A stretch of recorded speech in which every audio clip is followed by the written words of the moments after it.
Shalom, shalom, sejam bem-vindos ao Israel para Jesus, programa dedicado a compartilhar informações e conteúdos sobre Israel, sobre o povo judeu. Aqui nós falamos sobre a cultura, sobre os costumes, sobre a tradição milenar do povo da Bíblia, sobre os judeus, e também compartilhamos os desafios e as bênçãos do trabalho de testemunho, do compartilhar o evangelho entre judeus e também não judeus. Pastor Tarcísio, aqui antes da gente começar a entrar direto aí nas perguntas, queria que você explanasse um pouquinho, você se apresentasse um pouco melhor aí e dizer para nós há quanto tempo vocês estão aí em Israel e como surgiu o desejo e a oportunidade de vocês irem para aí. Bom, Romualdo, querido, e todos do programa Tzadik, é uma honra, né, eu poder compartilhar um pouco com vocês sobre a nossa história, sobre o testemunho e o que Deus tem feito aqui. Bom, nós pastoreávamos no Brasil, pastoreamos por mais de 10 anos uma igreja na cidade de Diadema, no Grande ABC, e uma das pessoas que Deus usou como ferramenta aí para nos despertar para Israel foi esse apresentador aí que me passou a palavra agora. Eu lembro que nos primeiros anos de pastoreio nós fizemos um evento que foi o Dia da Bíblia, e o Romualdo esteve lá falando um pouco sobre a cultura judaica, falando sobre o apóstolo Paulo, e ali foi um tempo de construção. Deus foi colocando em nossos corações o interesse de conhecermos mais. No início parecia só uma curiosidade, parecia ser algo assim que tinha a ver com o nosso chamado no Brasil, então o aprofundar no hebraico e na cultura, naquele momento eu entendia que seria para enriquecer o nosso chamado e nos capacitar ainda mais, porém Deus foi nos aproximando cada vez mais. Em 2013 viemos para cá, minha esposa voltou grávida do nosso segundo filho, que é o Benjamin, e ali então a gente começou uma história de que entendíamos que Deus tinha algo não só de curiosidade, não só de enriquecimento, mas também de aproximação, para que nós pudéssemos amar e nos relacionar com esse povo. Então nós estamos aqui desde 2020, nós estamos há 4 anos e meio, vivendo um período muito intenso, porque não é só Israel e uma mudança cultural, mas é um tempo de uma mudança muito grande no mundo e de eventos impactantes aqui em Israel também. Então, depois que a gente chegou, nem 2 semanas se completaram, aconteceu a pandemia no mundo todo, e a gente já passou por algumas guerras, passamos pelo 7 de outubro, que foi essa guerra mais intensa, mas em todo esse tempo Deus foi nos conduzindo, nos guardando, nos protegendo, mas também nos levando a desenvolver esse trabalho aqui que a gente vai compartilhar e falar um pouco de como que ele é. A gente está na região hoje aqui a nossa comunidade se reúne em Bat Yam, é uma cidade bem ao lado, periferia de Tel Aviv, então a gente está bem no centro do país aqui, e tem sido uma experiência muito, muito bacana, interessante e abençoada. Maravilha, maravilha. Como é que é essa questão da adaptação cultural? Vocês já estão bem adaptados ou não tem muito essa de já estar adaptado, né? Quem mora num outro país vai estar sempre aí por tempo indeterminado se adaptando. Como é que é essa questão aí de cultura e tudo mais, os filhos, já estão bem adaptados aí? Olha, eu acho que nós estaremos sempre nos adaptando. Os filhos, claro, já bem mais, principalmente na questão do hebraico, são muito fluentes, eles estudam em escolas israelenses, né? A escola pública é totalmente em hebraico, então cada um numa fase, né? Mas um tem 13 anos, o outro 10 e a pequena tem 6. Então está cada um no momento, o do meio e a pequena já foram alfabetizados aqui, o mais velho já chegou numa idade que teve que correr atrás um pouco do prejuízo. Rompemos essa fase, eu e minha esposa, a gente fala que a gente tem um hebraico que a gente se vira, mas ainda falta um pouco de vocabulário, a gente está sempre estudando e nos atualizando. Mas eu acho que a gente chega num momento assim, quando eu vou para o Brasil, eu vejo que já tem coisas que mudou em mim, na minha forma de pensar, às vezes de dirigir, de como lidar com fila, que é muito diferente aqui em Israel essas coisas. Então a gente fica num ponto assim, às vezes, que você ainda não se adaptou completamente. Eu acho que sempre a gente vai ter, né, a cultura brasileira, a nossa primeira, mas quando vai para o Brasil a gente já vê que tem coisas que já nos incomodam ou que já não é mais o nosso estilo de vida. Então estamos num meio termo aí que eu acho que vai ser para sempre esse lugar agora.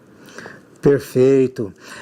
Tarcísio, eu sei que vocês já estiveram inicialmente aí, depois vocês voltaram para o Brasil, até vocês já estarem aí, né, solidificados aí em Israel. Você esteve aí nos primeiros momentos estudando na universidade aí, e tudo isso para um propósito bem específico, né? Vocês não foram aí como turistas, né? Mas desde o início já com algo assim bem específico que Deus, né, começou a plantar no coração de vocês, e então vocês hoje estão estabelecidos aí. Então conta pra gente agora qual é o trabalho que vocês realizam aí em Israel. Nós ficamos aqui por pouco mais de 3 anos.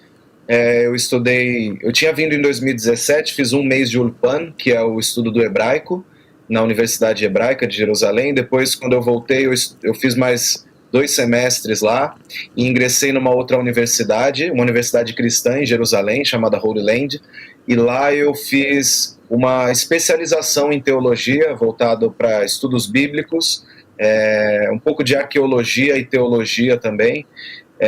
Foi muito, muito interessante, assim, incrível você poder estudar a Bíblia andando áreas e vendo as plantas, falando dos animais, então, além da geografia. Então foi uma experiência maravilhosa, mas nesse tempo a gente foi se conectando com algumas pessoas.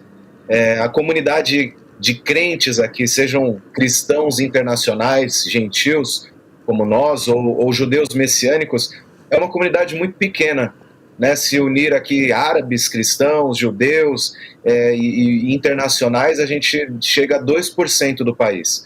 Então, o que a gente foi percebendo é que haviam pessoas com semente do evangelho no coração. Algumas pessoas que vêm de família que são judeus, algumas pessoas que têm na própria família cristãos e judeus, então a semente do evangelho já está ali no coração, já não é algo tão estranho. Quando você fala sobre a fé, quando você fala do que crê, eles já entendem, porque cresceram meio que numa família que tinha esses 2 ambientes, essas 2 culturas e fé. E também a gente viu muitas pessoas que estão de passagem por Israel, não só não turismo, mas passagens às vezes que são longas, de anos, trabalhando, alguns atletas, estudantes, voluntários, pessoas que trabalham na embaixada, e que são pessoas que nesse tempo às vezes ficam distantes da comunhão, né, de estar congregando. Então a gente foi se reunindo com essas pessoas. No começo foi bem difícil por conta do Covid, e a gente ficava fazendo reunião online, estava cada um num canto do país, mas um corpo foi sendo formado, né? A grande maioria são brasileiros, ou que tem alguma ligação com o Brasil, casados com brasileiros, enfim, e a gente foi se reunindo, adorando em hebraico, mas também em português, compartilhando a palavra em português, quando necessário com a tradução para o hebraico, e a gente foi criando esse grupo, até que um ano e pouquinho atrás, a gente teve uma conexão muito legal. 2 anos atrás, uma conexão com a King of Kings, que é um ministério que está aqui em Israel já há 40 anos, eles desenvolvem um trabalho não só em Jerusalém, mas em todo o país, e a gente teve então essa aliança, e quando voltamos para cá, um pouquinho antes de estourar a guerra do 7 de outubro, a gente se estabeleceu no centro do país, porque a gente morava em Jerusalém, que é a capital, mas agora a gente veio um pouco mais, né, a gente está no litoral, perto de Tel Aviv, e a gente hoje tem um espaço onde a gente se reúne com essas pessoas, tem discipulado. É um grupo que no Brasil seria, sei lá, talvez uma célula, na questão de quantidade, mas é a realidade, né? Uma grande igreja, ministério aqui em Israel, é uma igreja talvez pequena, de médio porte no Brasil.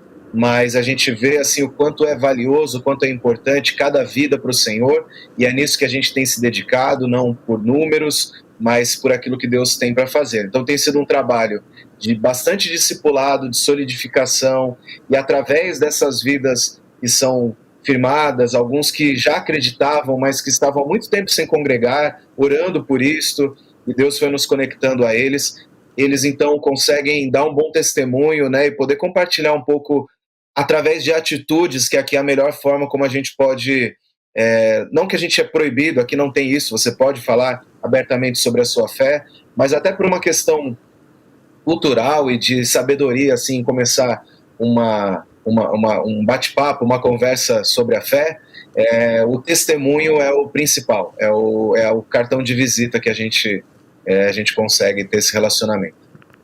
Então, esta congregação, ou esta célula, né, como você mesmo chamou, é majoritariamente de judeus brasileiros que residem aí em Israel. Hoje, então, a gente até usa o termo, né, alguns termos a gente vai mudando, assim. Aqui, para quem não sabe, a terminologia igreja, que seria Knessia, é usado muito mais para igrejas católicas. Né? Então, as congregações judaico-messiânicas ou evangélicas, que no Brasil a gente chama igreja evangélica, aqui a gente vai chamar de comunidade, que seria Kehilá. Então, a Kehilá, aqui a gente usa mais essa expressão, até quando está falando em português, mas vai falar, vamos para Kehilá. Né? Então, a gente já criou esse hábito. A comunidade, hoje, ela é majoritariamente de brasileiros. Eu vou dizer que uns 60%, 70% são de brasileiros israelenses. Então você tem judeus e você tem brasileiros casados com judeus que já vivem aqui há muitos anos, há décadas já, e que são também israelenses. Alguns se converteram ao judaísmo lá atrás, então eles são também agora judeus israelenses, e tem outros que fizeram, no processo do casamento, eles têm a cidadania, mas não são judeus, né? Até se declaram como cristãos. E tem uma outra parte, que hoje eu acho que é uns 30%, 40% dessa comunidade, que são desses que eu chamo os brasileiros de passagem, que são os voluntários, hoje mais atletas e alguns voluntários também que fazem parte. Muito bem. E o culto, né, o serviço que vocês fazem regularmente aí, ele é em português, em hebraico, mesclado. Há uma mescla aí na liturgia, né, em hebraico. A gente isso. A King of Kings, a sede lá em Jerusalém, ela é toda em inglês com louvores em hebraico, mas eles têm várias frentes, porque é muito comum também em Israel as comunidades se reunirem por etnia. Então você tem, a cidade que eu moro é uma cidade que tem muitos russos, então aqui você vê comunidades de crentes que os cultos são em russo, em ucraniano. Então a gente tem muitos trabalhos assim. Você vai em comunidade de judeus etíopes, não que não vai ter outra nacionalidade, mas a maioria costuma ser etíope numa comunidade assim. Então a nossa, ela acaba funcionando como esse lugar para quem é da língua portuguesa. Inclusive o último culto tinha uma pessoa de Portugal no culto. A gente faz louvor em hebraico e português. A palavra no culto no sábado, por enquanto, ela é toda em português, e quando tem necessidade, tem tradução para o hebraico, mas a gente está iniciando agora como um estudo bíblico, que vai ser um estudo bíblico e um estudo de hebraico. Então, aí vai ser totalmente em hebraico. A maioria das pessoas estão, não vou falar a maioria, mas metade hoje da comunidade aqui são pessoas que estão aprendendo hebraico. Então, os que já sabem vão estar ensinando os que estão chegando, para a gente também poder estar se preparando, enfim, a gente está cada vez mais ambientado também com a terra. E aí é toda a família envolvida, né? Eu estava vendo no seu Instagram, que mais para o final a gente vai colocar aqui também, né, para que possam acompanhar um pouco mais de perto o trabalho de vocês. E um dos cultos lá, um dos seus filhos está lá, né, fazendo a oração inicial, e vocês, né, fazendo a ministração do louvor. A Potira também é professora de hebraico, né, de introdução ao hebraico também. É a família toda envolvida aí no ministério, né, Tarcísio? Todo mundo envolvido, ainda são poucos obreiros, né, que nós temos aqui, mas graças a Deus de uma tribo grande, né, eu falo que todo mundo me perguntava quando eu vim para estudar, você vai abrir uma igreja? Eu falo, Israel não é assim, eu falei, mas espiritualmente falando, quando eu chegar com a minha família, nós já somos uma igreja, né? Porque estaremos já reunidos em nome de Jesus. Então, está todo mundo envolvido, crescendo. Minha esposa dá aula no departamento infantil aqui também. E hoje mesmo estávamos lá, passamos o dia lavando, arrumando já a igreja para o próximo culto. A gente vai ter uma comunhão no final. Então, todo mundo com a mão na obra. Não tem como. Para vocês que estão acompanhando o programa de hoje e não conhecem, né, o Tarcísio, né, e a família, o trabalho que ele realiza, ele começou o trabalho aqui no Brasil, né, em Diadema, aqui em São Paulo, a partir da sua casa, como é hoje, né, uma congregação, uma célula, né, e depois tornou-se igreja, e quando ele saiu, então, o Bola de Neve aqui em Diadema já estava com... Qual foi o número, Tarcísio? Cerca de 1.000 pessoas. 1.000 pessoas, né? Então é muito interessante quando o Tarcísio fala, olha, aqui é uma realidade diferente, né? E nós, embora ele deixou aqui uma igreja, né, que ele começou com 1.000 membros, né? O Senhor foi dando crescimento aí. Ele mesmo, né, já disse para nós aqui, não estamos preocupados com números, né? Mas aqueles que o Senhor for trazendo, é aqueles que o Senhor estará confiando às nossas mãos para pastorearmos e caminharmos juntos. Eu acredito que seja realmente essa motivação aí, Tarcísio. Você já falou a respeito desse ponto aqui que eu queria chegar, mas eu queria que você abordasse um pouquinho mais, até para aqueles que nos assistem possam aí tirar suas dúvidas, né?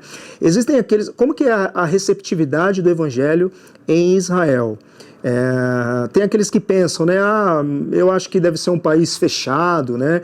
Onde você tem que estar bem ali, né?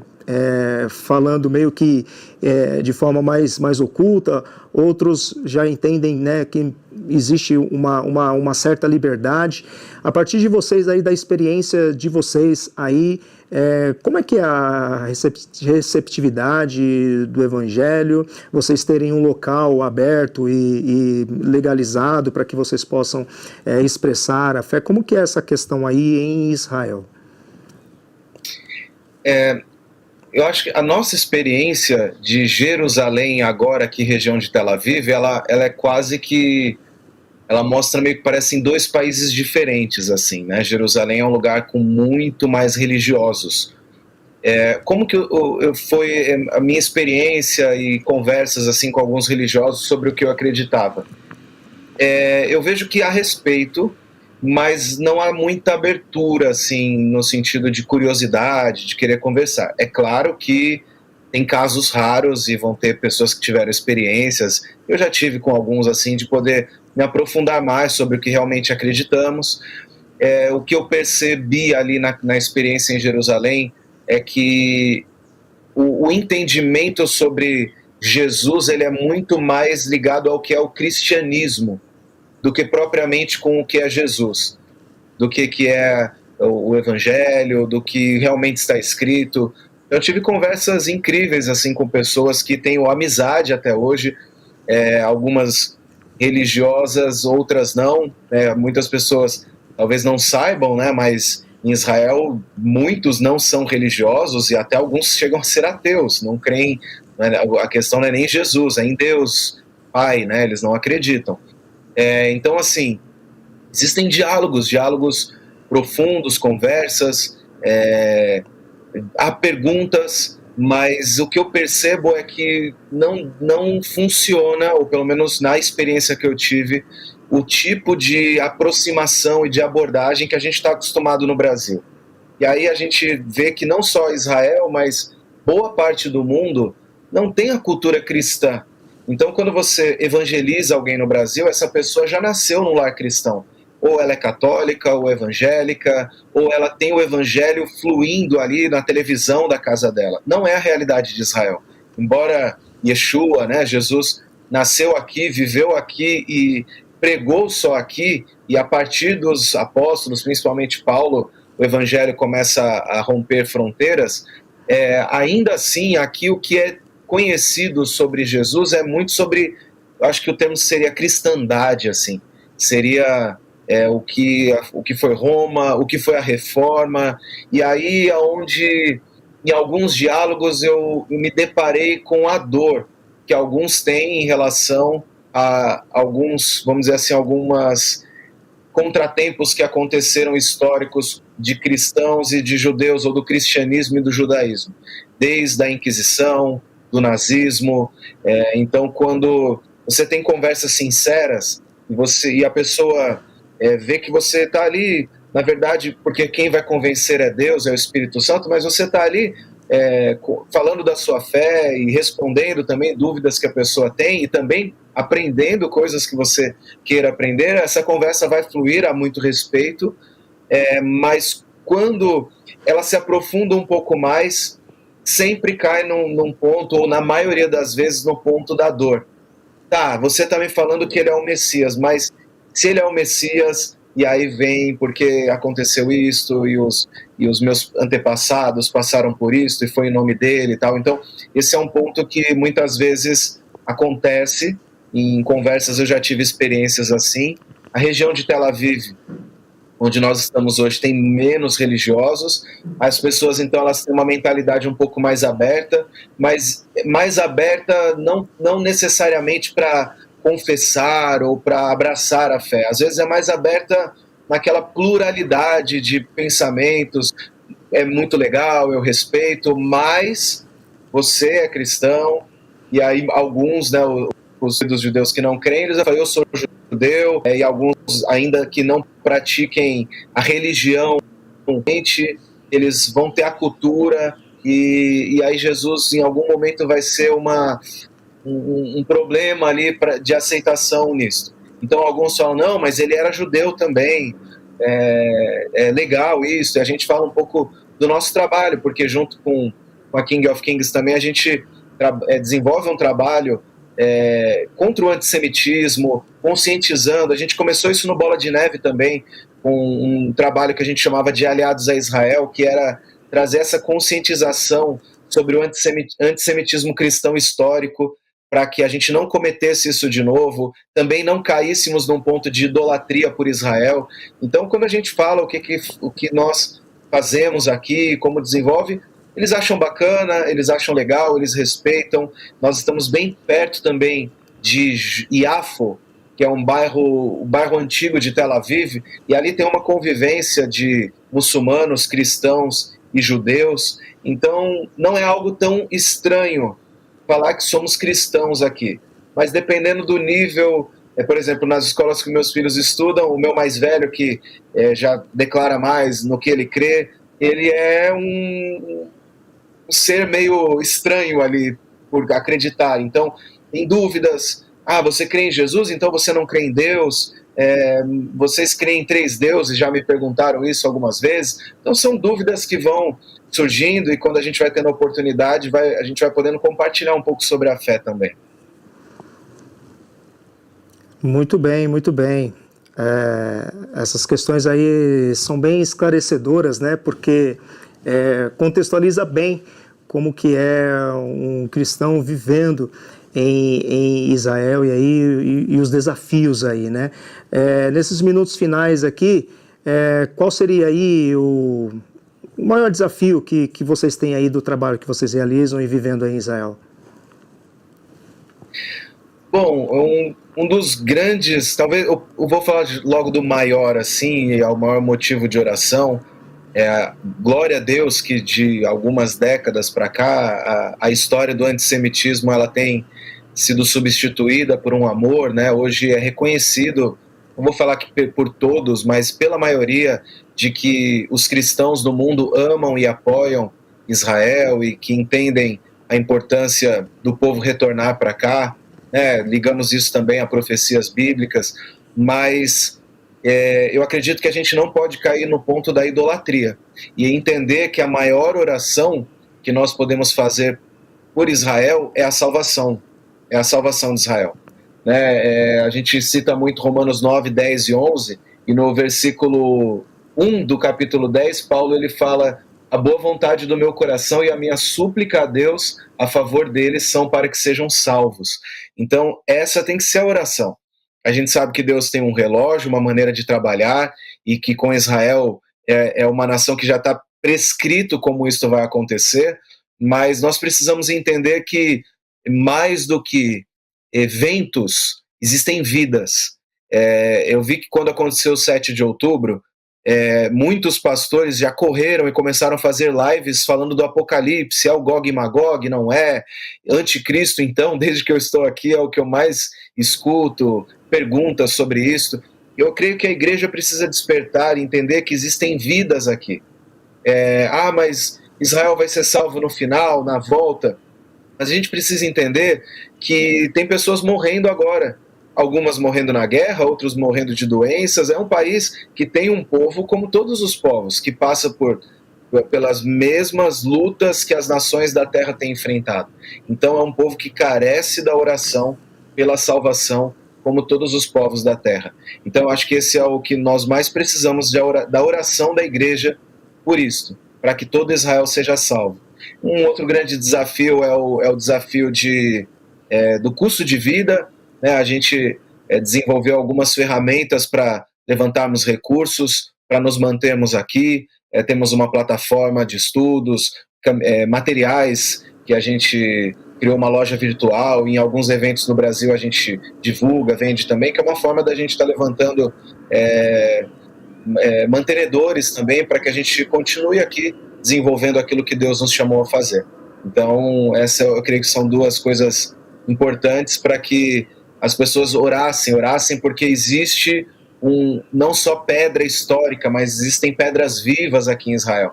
Existem ministros desenvolvendo trabalhos, alguns há muitos anos, mas que não é um trabalho que vai ter uma expressão, muitas vezes numérica, grandiosa aos olhos dos homens, mas é significativa, é importante. O trabalho aqui e em boa parte dessa região, na Ásia, ele é um trabalho que exige perseverança, e quando nós recebemos uma palavra de apoio e principalmente orações, eu creio que isso é algo que nos fortalece para que a gente continue aquilo que Deus tem nos chamado a fazer nesse lugar. Muito bem, pastor Tarcísio. Então você já deixou para a gente duas grandes e boas aqui responsabilidades, né? Enquanto a gente não sabe, nós estamos aí tranquilos, mas a partir do momento que nós sabemos de uma necessidade, nós já nos tornamos aí responsáveis por ela também diante de Deus, e é uma forma também de Deus nos usar para que esteja junto com vocês aí nesse trabalho. Para aqueles então que queiram seguir conhecendo o trabalho de vocês, aqueles que se identificarem e que quiserem contribuir de alguma forma, orar por esses desafios e contribuir de formas diversas, pode estar entrando em contato através do seu Instagram, perfeito? Isso aí, tá aí, isso é o contato, é o meu nome da minha esposa, não é muito comercial assim o nome, né? Tarcísio Epotira, mas se você colocar lá vai encontrar. Se me mandar mensagem, eu procuro responder todo mundo. Não sou um cientista político, então muitas pessoas me mandam às vezes no momento da guerra, e aí eu vou trazer mais assuntos no sentido do que orarmos dentro da guerra, do que propriamente trazer informações sobre a movimentação das nações. Não é a minha área, não estudei para isso, mas o que eu puder responder, e também ali eu posso falar um pouco, e vocês vão acompanhando um pouco do que a gente tem vivido aqui, essa aventura aí da nossa família diante do propósito que Deus nos enviou para cá. Maravilha, pastor Tarcísio. Quero agradecer muito mesmo por você aceitar o nosso convite e estarmos juntos aqui. Deus abençoe vocês aí e vamos seguir juntos aí. O pastor Tarcísio, ele vai, estamos estreando aqui um novo quadro aqui, né? Então você verá aí o Tarcísio em outros momentos aí, trazendo informações direto de Israel para conosco. Obrigado, Tarcísio. Deus abençoe vocês, toda a família, a vida e o ministério. Amém. Deus abençoe. Obrigado. E a gente quer agradecer você por estar conosco aqui até o final do Israel para Jesus. E quero me despedir com shalom, shalom, e até o nosso próximo programa.